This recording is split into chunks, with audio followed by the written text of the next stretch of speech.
Hello, my name is John Rose, and in this video I'd like to explain how to break a solid food vacation, or a juice fast, or a juice feast as I like to call it, because when you do a solid food vacation the right way, when you do a juice cleanse the right way, you got to drink a lot of juice. But don't be taking a whole bunch of supplements unless you need to. But in this video, we're not going to talk about the supplements we need to take while we're doing this. We want to talk about how to come off of a juice fast. And I'm going to give 3 examples in this video. And there's a general rule of thumb that we start with. And that is, take the total number of days you go and divide by 4. And again, I'm going to give you 3 examples for this. And the first example will be, we go for 24 days. So divide 24 by 4 and we get 6. Now I chose 24 for a reason, because we want to introduce 3 food groups into this break-in period. Conveniently, I have 6 days to put those 3 foods into it. So now I have 2, 2, and 2. So we eat the first food group the first 2 days, and then we get to add the second food group onto it. So now we're eating 2 meals a day. And then the last 2 days of breaking the fast, we get to add 1 more meal. Now we're eating 3 meals a day, if we choose to go that far, which we may not. Maybe we may want to limit only 2 meals, or maybe only 1 meal a day. So in this example, this is really a 30-day fast, or juice fast, or juice feast, or a solid food vacation. And I include the 6 days of breaking the fast because they say any fool can fast, but it takes a wise person to break it the right way. And I've coached lots of people, and I'm amazed, absolutely blown away at how many of you guys can't do this the right way. It just shows you how powerful food is when it comes to our addictions. So we have to respect our body's limitations if we've gone for any length of time at all. And this is a great time to learn how everything works. And it's also a time where nothing's etched in stone, so we take it one day at a time and we adjust what we do based on what we're seeing. And again, what we want to do at this time is really get an understanding of how the food's going in and then how it's coming out. And again, in this example, it's 24 days of juices, and then on day 25, you're going to eat your in the morning. You're going to take the first food group, which are laxative foods. Now, I prefer to use prunes. In fact, I am convinced that's the only way to go. Get some dried prunes, 8 ounces of them, soak them in 16 ounces of water overnight. About 4 ounces will go into the prunes, so when you wake up, drink the 12 ounces of prune water, and then eat the prunes. And if you've gone long enough, you don't want to go out anywhere, because if you're really clean, things are going to happen really quick. So when we break the fast the right way, it's like taking a giant step forward. But if we break the fast the wrong way, we can undo maybe a whole week's worth of work and maybe a whole month. So you work your butt off to do this. Why are you going to blow it on the juice fast? So this is the time to have a lot of resolve. That's why I add this onto the fast, because it really is the hardest part of the fast. You gotta understand that you're going to wake up a giant inside you that's going to want to eat and eat and eat, and you can't do that.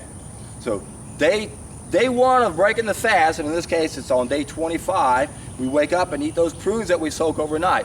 Now don't let them soak too long in the water, because too much of the flavor will go into the water and the prunes won't taste that good. You want this to be a positive experience, and I guarantee you these are going to taste really, really good, especially if you haven't eaten for 24 days.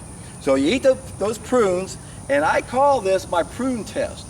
And the way this can work is that if you do have anything else inside you that's been stubborn and hasn't made it out for some reason, sometimes those prunes can blast them out within a couple minutes right after you eat it. And that pretty much tells me that, boy, there may be some more stuff in there. The last thing you want to do is to keep eating. You need to get back on this horse and keep going. It only makes sense to at least go till you stop pooping, because then you can't finish this off the right way and really understand what's coming in and what's going out. Because as long as there's old stuff in there, it can slow everything down. It's like throwing a wrench into the works. So we start off slow. We eat the prunes in the morning. And if you don't have something happen immediately, and you are clean and you have gone the distance, around an hour to an hour and 15 minutes. For me, it's exactly an hour and 15 minutes. I can set my clock to it. I start having a lot of loose activity. I have about a dozen loose movements. So you don't want to be out and about when you do the prunes when you break the fast. You don't even want to go to work, probably. So it's best to prepare this and plan it on a weekend or a time when you're off and you're at home, and because you're going to have to, the last thing you want to be is somewhere when this happens, obviously.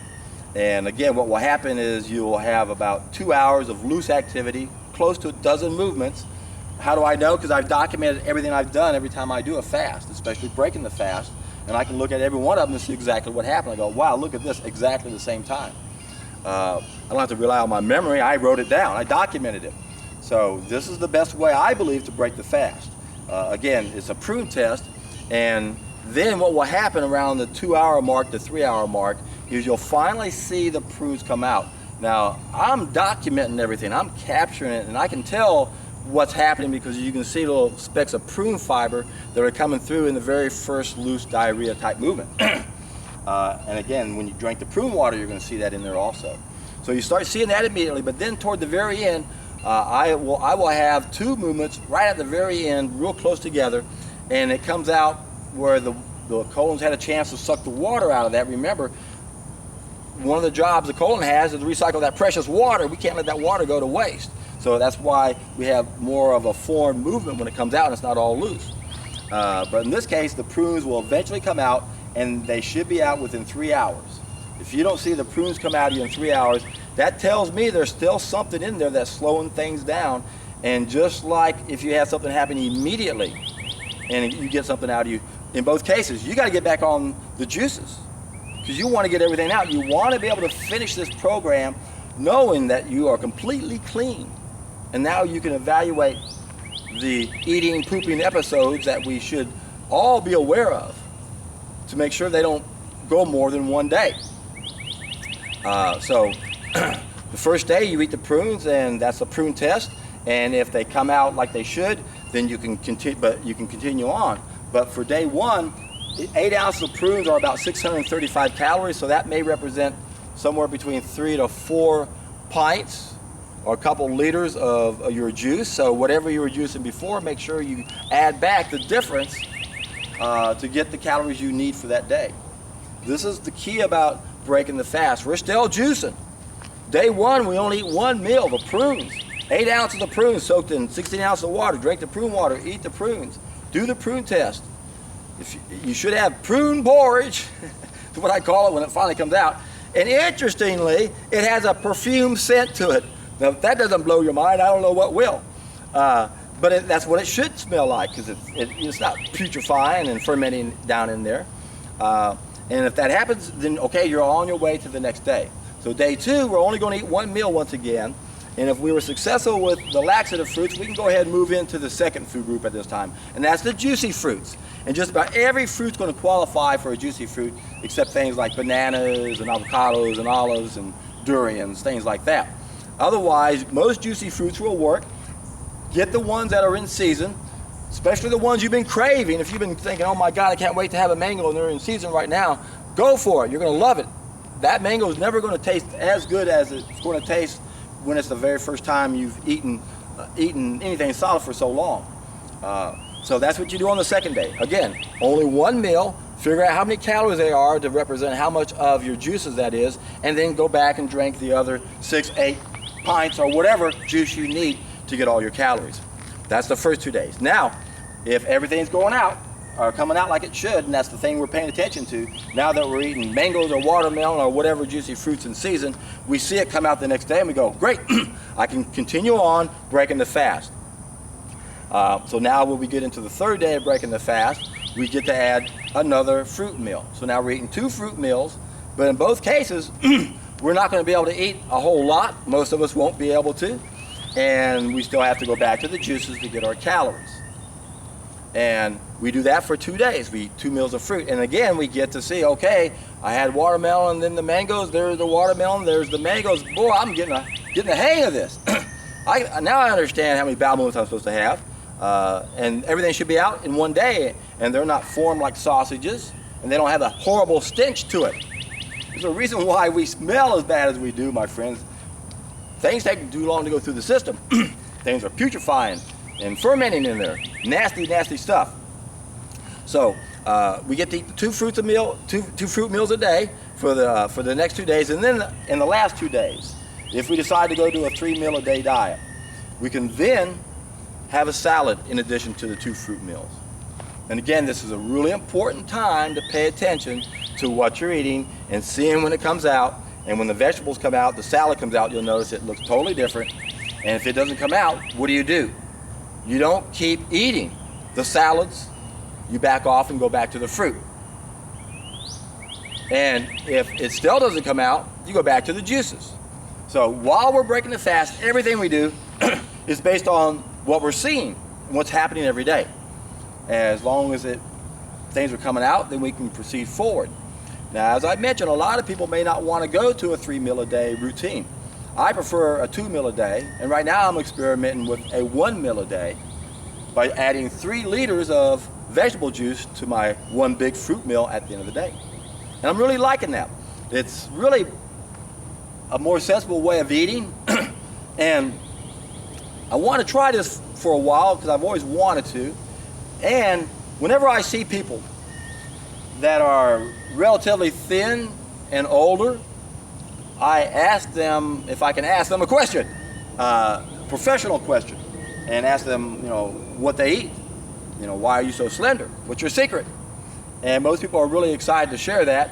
Sometimes I have to pry it out of them, but the one interesting comment I hear more than anything else is people say, oh, I eat whatever I want, but I only eat 1 meal a day. 1 meal a day. There's a lot to be said about giving the body only 1 meal a day, because every time we put food in the stomach, it takes away energy down below. That's why when we're healing, we don't want to do that routinely.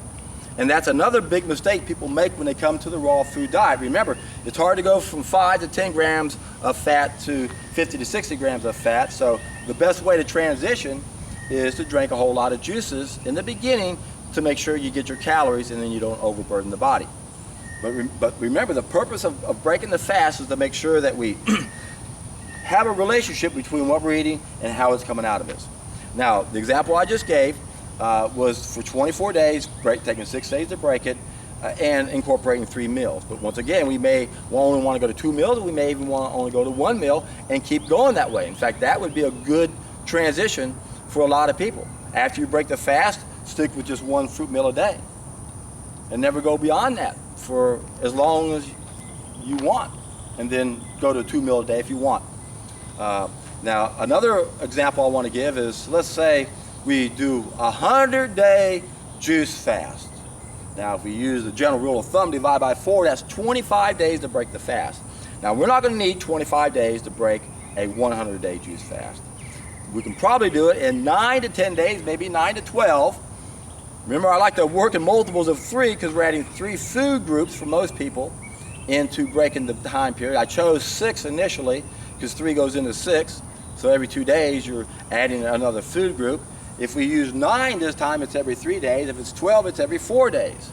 So if we choose 4, then we only eat 1 meal a day for 4 days. We always start off with the prunes to do the prune test.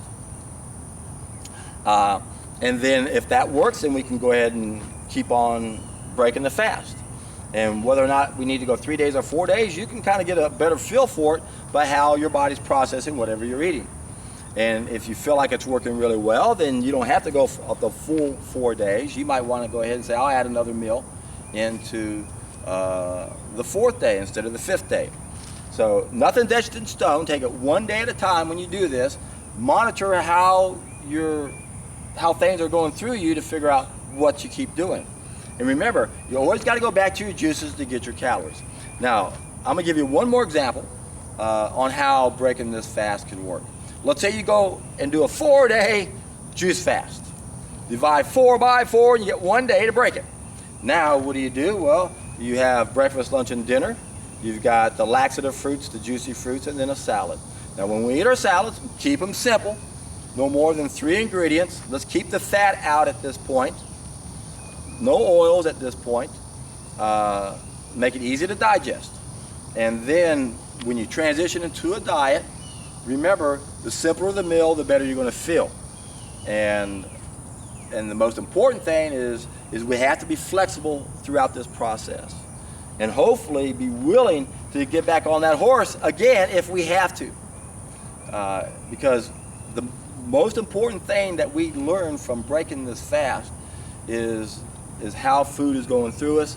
And it's the most common comment I get from everybody I've coached when they finish this up. I don't even volunteer for it. They always tell me this. They always say that they're more in tune to their body than ever before. They really do have an understanding of how their body's working, and they never had that before. So most of us, sadly, have bowel movements every day and are totally oblivious to the fact that most of what's coming out of us in one day did not go into us the day before. It may have been several days old. So there's a reason why they say death begins in the colon. If the major channel of elimination isn't working like it should, if we don't have a fast-moving sewage system, we end up with a slow, stagnant cesspool. And we've talked about how Victor Hugo referred to that as a serpent. We don't want to have stuff inside of us that doesn't belong there, because that's how the whole disease process begins. And I'm going to add some links down below into the description box. I will take you to my seminar so you can do the first step, do that solid food vacation, and I explain how to break the fast in that. But I went in a little bit more detail now because I was limited by time in the seminar I gave, and I didn't go over all of those examples. And I'm also going to include some videos on healing secrets revealed and medicine is the ultimate tool of control, where I explain the 2 short-term self-limited diseases and the 4 long-term stages of disease. And I've never seen anybody present that information the way I did in that video. And I've took information from different people to come up with that. That's why not one person is saying it quite the way I am. Anyway, you can watch that video and learn more about the healing process and the disease process than 99% of our so-called experts. And the best way to know more than any one of them is to give yourself a solid food vacation. And when you do, you're in for a treat.